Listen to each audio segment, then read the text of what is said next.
శ్రీ మహాగణాధిపతయే నమః, శ్రీమాత్రే నమః. మాచిరాజు భక్తి ప్రేక్షకులందరికీ నమస్కారం. జనవరి 21వ తేదీ నుంచి జనవరి 31వ తేదీ వరకు మేషాది ద్వాదశ రాశులకి రాశి ఫలితాలు ఏ విధంగా ఉండబోతున్నాయో, ఈ 11 రోజులు కూడా విశేషంగా యోగించాలంటే ద్వాదశ రాశుల వాళ్ళు ఏ ఏ దేవీ దేవతల ఆలయ దర్శనం చేసుకోవాలో, ఎలాంటి మంత్రాలు జపించుకోవాలో, ఏ స్తోత్రాలు చదువుకోవాలో, ఎటువంటి దానాలు ఇచ్చుకోవాలో, సకల దేవతా స్వరూపమైన గోమాతకు ఎటువంటి ఆహారం తినిపించాలో, ఈ 11 రోజుల్లో ద్వాదశ రాశుల వాళ్ళకి రాశి ఫలితాలు ఏ విధంగా ఉండబోతున్నాయో, గ్రహాల సంచారం ఎలా ఉండబోతుందో, ఏ గ్రహాలు అనుకూలిస్తున్నాయో, ఏ గ్రహాలు వ్యతిరేకిస్తున్నాయో, అలాగే ద్వాదశ రాశుల వాళ్ళు ఈ 11 రోజుల్లో అద్భుతమైన శుభ ఫలితాలు అందిపుచ్చుకోవాలంటే పాటించాల్సిన ముఖ్యమైన విధి విధానాలు ఏంటో ఈ వీడియోలో మనం తెలుసుకుందాం. తదుపరి కర్కాటక రాశి. కర్కాటక రాశి వాళ్ళకి జనవరి 21వ తేదీ నుంచి జనవరి 31వ తేదీ వరకు రాశి ఫలితాలు పరిశీలిస్తే, సూర్యుడు 7వ స్థానంలో సంచారం చేస్తూ వ్యతిరేక ఫలితాలు ఇస్తున్నాడు. 7వ స్థానంలో సూర్యుడి సంచారం ఉండటం వల్ల కర్కాటక రాశి వాళ్ళు ఆఫీసులో పనిచేసేటప్పుడు వేరే వాళ్ళతో కలిసి పనిచేయకుండా మీ పని మీరు చేసుకోండి. ఇతరులతో కలిసి పనిచేస్తే క్రెడిట్ మొత్తం వాళ్ళకు వెళ్ళిపోతుంది, మీకు ఏ క్రెడిట్ రాదు. అలాగే రాజకీయాల్లో కూడా మీ అంతటా మీరుగా ప్రజలకు సహాయం చేయటం మంచిది. వేరే వాళ్ళతో కలిసి చేస్తే ఫలితం మొత్తం, పేరు మొత్తం వాళ్ళకు వెళ్ళిపోతుంది. తండ్రి వైపు బంధువులతో కూడా జాగ్రత్తగా వ్యవహరించాలి.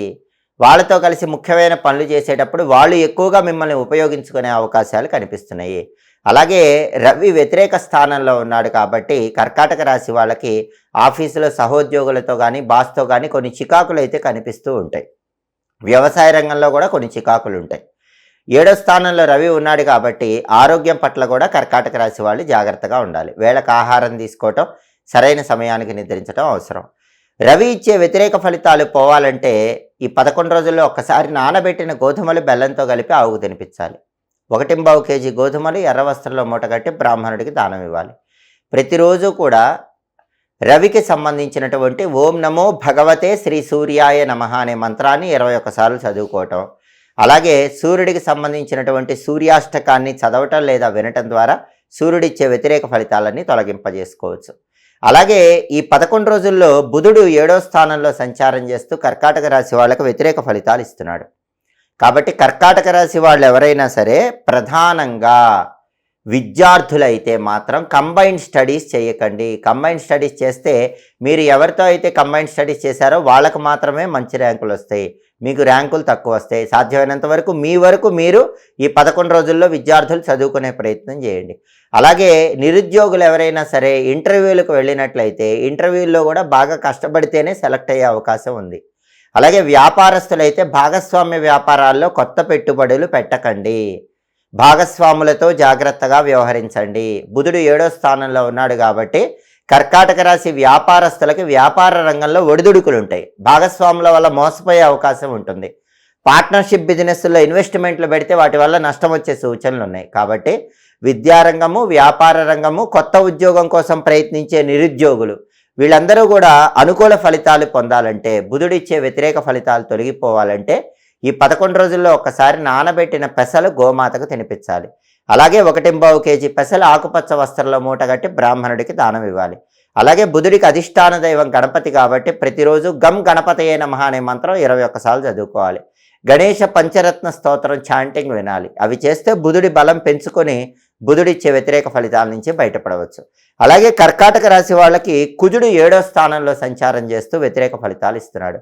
దీనివల్ల కర్కాటక రాశి వాళ్ళకి ఈ 11 రోజుల్లో ఏం జరుగుతుందంటే లైఫ్ పార్ట్నర్తో చిన్న విషయాలకే గొడవలయ్యే అవకాశం ఎక్కువగా ఉంది.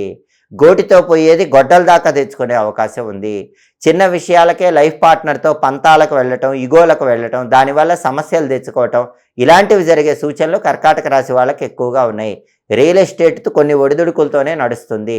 ప్రాపర్టీస్ కొనాలన్నా అమ్మాలన్నా అంత అనుకూలంగా ఉండదు, ఆలస్యం అవుతూ ఉంటుంది. బ్యాంకు లోన్లు శాంక్షన్ అవటం కూడా కష్టంగానే ఉంటుంది. 7వ స్థానంలో కుజుడు ఈ వ్యతిరేక ఫలితాలన్నీ కలిగింపజేస్తూ ఉంటాడు. కాబట్టి కర్కాటక రాశి వాళ్ళు కుజుడిచ్చే వ్యతిరేక ఫలితాలు పోవాలంటే ఈ 11 రోజుల్లో ఒక్కసారి నానబెట్టిన కందులు బెల్లంతో కలిపి ఆవుకు తినిపించాలి. 1.25 కేజీ కందులు ఎర్రటి వస్త్రంలో మూటగట్టి బ్రాహ్మణుడికి దానం ఇవ్వాలి. అలాగే ఓం సాం శరవణ భవ అనే సుబ్రహ్మణ్య మంత్రాన్ని రోజు 21 సార్లు చదవాలి. సుబ్రహ్మణ్య కరావలంబ స్తోత్రం చాంటింగ్ వినాలి. అప్పుడు కుజుడిచ్చే వ్యతిరేక ఫలితాలు తొలగింపజేసుకొని అనుకూల ఫలితాలు పొందవచ్చు. అలాగే కర్కాటక రాశి వాళ్ళకి ఈ 11 రోజుల్లో శుక్రుడు కూడా 7వ స్థానంలో సంచారం చేస్తూ వ్యతిరేక ఫలితాలు ఇస్తున్నాడు. శుక్రుడు 7వ స్థానంలో వ్యతిరేక ఫలితాలు ఇస్తున్నాడు కాబట్టి కొత్తగా పెళ్లిళ్ళు నిశ్చయమవటం అనేది కర్కాటక రాశి వాళ్ళకి ఆలస్యం అవుతూ ఉంటుంది. సంబంధాలు చేతి వరకే వచ్చి జారిపోయే అవకాశాలు ఎక్కువగా ఉన్నాయి. సినిమా రంగం, టీవీ రంగం, సంగీత రంగం, నాట్య రంగం, ఇలా కళారంగంలో కూడా అవకాశాలు అందుకోవటం ఆలస్యం అవుతూ ఉంటుంది. చేతి వరకే వచ్చి కళారంగంలో అవకాశాలు జారిపోతూ ఉంటాయి. అలాగే టెక్స్టైల్, లేడీస్ ఎంపోరియం, బొటిక్ ఇలాంటి వ్యాపారాలు చేసే వాళ్ళకు కూడా కొన్ని ఒడిదుడుకులు ఉంటాయి. పెద్దగా లాభాలు కనిపించవు. శుక్రుడు 7వ స్థానంలో వ్యతిరేకంగా ఉన్నాడు కాబట్టి లైఫ్ పార్ట్నర్తో కూడా జాగ్రత్తగా వ్యవహరించాలి. లైఫ్ పార్ట్నర్ వైపు బంధువులతో కూడా జాగ్రత్తగా ఉండాలి. లేకపోతే వాళ్ళ వల్ల కూడా చికాకులు కలిగే అవకాశం ఎక్కువగా ఉంది. కర్కాటక రాశి పురుషులకైనా, కర్కాటక రాశి స్త్రీలకైనా ఇతర స్త్రీల వల్ల కూడా ఇబ్బందులు వచ్చే సూచనలు ఉన్నాయి. శుక్రుడు 7వ స్థానంలో ఉన్నాడు కాబట్టి ఈ రకమైన వ్యతిరేక ఫలితాలు వస్తూ ఉంటాయి. ఇవన్నీ తొలగింపజేసుకోవాలంటే కర్కాటక రాశి వాళ్ళు ఈ 11 రోజుల్లో ఒక్కసారి నానబెట్టిన అలసందలు అంటే బొబ్బర్ల ఆవుకు తినిపించాలి. 1.25 కేజీ అలసందలు తెల్లటి వస్త్రంలో మూటగట్టి బ్రాహ్మణుడికి దానం ఇవ్వాలి. అలాగే శుక్రుడికి అధిష్టాన దైవం రాజరాజేశ్వరి దేవి, లలిత అమ్మవారు కాబట్టి ఓం శ్రీ రాజమాతంగి అయిన మహా అనే మంత్రాన్ని రోజు 21 సార్లు చదువుకోవటం, రాజరాజేశ్వరి అష్టకం చాంటింగ్ వినటం ద్వారా శుక్రుడిచ్చే వ్యతిరేక ఫలితాలన్నీ తొలగింపజేసుకొని అనుకూల ఫలితాలను పొందవచ్చు. కాబట్టి ప్రధానంగా ఈ 11 రోజుల్లో రవి, బుధుడు, కుజుడు, శుక్రుడు ఈ 4 గ్రహాలు కూడా యోగించట్లేదు. కాబట్టి కర్కాటక రాశి వాళ్ళు ఈ 4 గ్రహాలు యోగించాలంటే, అనుకూల ఫలితాలు పొందాలంటే ఈ ప్రత్యేకమైన పరిహారాలు చేసుకోండి. అప్పుడు ఈ 11 రోజుల్లో అనుకూల ఫలితాలు అందిపుచ్చుకోవచ్చు. ఏ రాశి వాళ్ళైనా, ఏ నక్షత్రం వాళ్ళైనా జీవితంలో అదృష్టము, ఐశ్వర్యము తొందరగా కలిసి రావాలంటే కొన్ని ప్రత్యేకమైన విధి విధానాలు పాటించాలి. ఉదయం నిద్ర లేవగానే కప్పుకొన్న దుప్పటిని అందరూ మడత పెట్టాలి. అప్పుడు అదృష్టం తొందరగా కలిసి వస్తుంది. అలాగే ఇంట్లో ఆడవాళ్ళు స్నానం చేసిన తర్వాత ప్రతిరోజు గడప మీద 2 పాల చుక్కలు వేయాలి. అలాగే గ్యాస్ స్టవ్ వెలిగించే ముందు గ్యాస్ స్టవ్కి కొద్దిగా పసుపు రాసి కుంకుమ బొట్లు పెట్టి గ్యాస్ స్టవ్ దగ్గర బియ్యం పిండితో ముగ్గు వేసి గ్యాస్ స్టవ్ వెలిగించాలి. అలా చేస్తే లక్ష్మీ కటాక్షం సంపూర్ణంగా ఉంటుంది. సాధ్యమైనంత వరకు ఇంట్లో ఆడవాళ్ళు కానీ, మగవాళ్ళు కానీ విడిచిన వస్త్రాలు ధరించకూడదు. విడిచిన వస్త్రాలు మళ్ళీ మళ్ళీ ధరిస్తూ ఉంటే అదృష్టము, ఐశ్వర్యము తగ్గిపోతూ ఉంటుంది.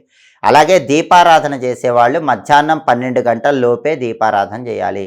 చాలా గృహాల్లో 12 గంటలకు కూడా దీపారాధన చేస్తూ ఉంటారు. అలా ఎప్పుడు చేయకూడదు. సాధ్యమైనంత వరకు ఉదయం 7 గంటల్లోపు స్నానం చేయటం, ఉదయం 7 గంటల్లోపు దీపం పెట్టుకోవటం అనుకూల ఫలితాలను ఇస్తుంది.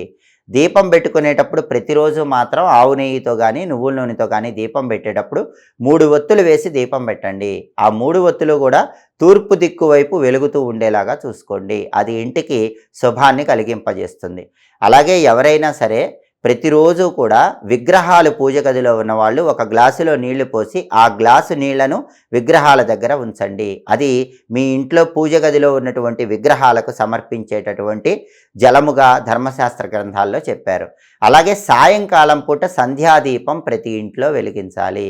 చాలా గృహాలలో ఉదయం పూట పూజ చేస్తారు కానీ సాయంకాలం పూట సంధ్యాదీపం పెట్టరు.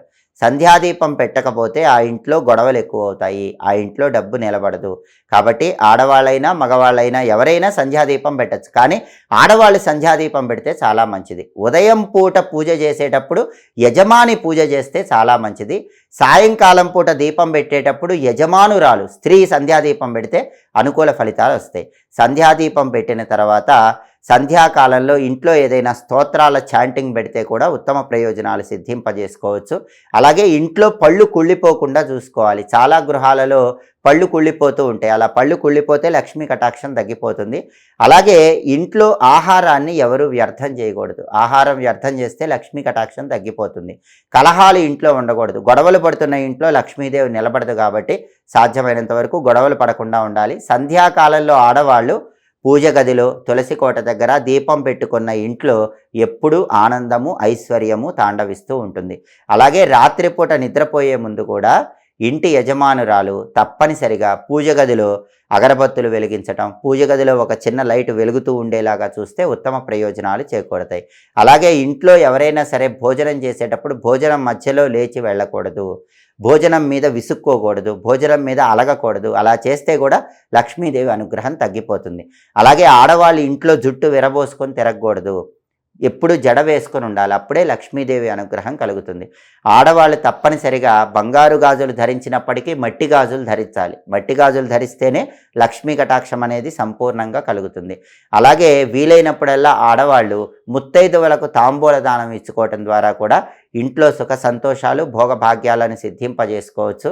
అలాగే ప్రతి ఇంట్లో ఆనందము ఐశ్వర్యము తాండవించాలంటే, దినదిన ప్రవర్ధమానం అవ్వాలంటే ఇంటి యజమాని బయటికి వెళ్ళేటప్పుడు ఓం వర్ధనాయ నమః అనే శివమంత్రాన్ని 11 సార్లు చదువుకుని గడప దాటి బయటికి వెళ్ళాలి. ఓం వర్ధనాయ నమః.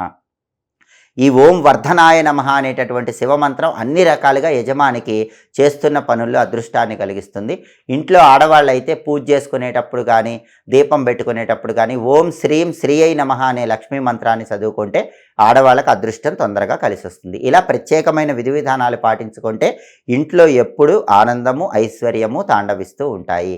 ఎప్పటికప్పుడు జ్యోతిష శాస్త్రపరంగా గ్రహాల సంచారంలో వచ్చే మార్పును బట్టి దినఫలాలు, మాస ఫలాలు, సంవత్సర ఫలితాలు వీటన్నిటి గురించి తెలుసుకోవాలంటే మాచిరాజు భక్తి ఛానల్ తప్పకుండా చూడండి. అలాగే గ్రహాల సంచారంలో మార్పు జరిగినప్పుడు ఆ గ్రహాల అనుకూలత కోసం ఎలాంటి పరిహారాలు పాటించాలో తెలుసుకోవాలన్నా కూడా మాచిరాజు భక్తి ఛానల్ తప్పకుండా చూడండి. మా వీడియోస్ మీకు నచ్చినట్లయితే మా ఛానల్ లైక్ చేయండి, కామెంట్ చేయండి. మా ఛానల్ వీడియోస్ 10 మంది మిత్రులకు షేర్ చేయండి. మా ఛానల్ సబ్స్క్రైబ్ చేసుకోండి. పక్కనున్న బెల్ సింబల్ నొక్కటం మాత్రం మర్చిపోకండి. సర్వే జనాః సుఖినో భవంతు. స్వస్తి.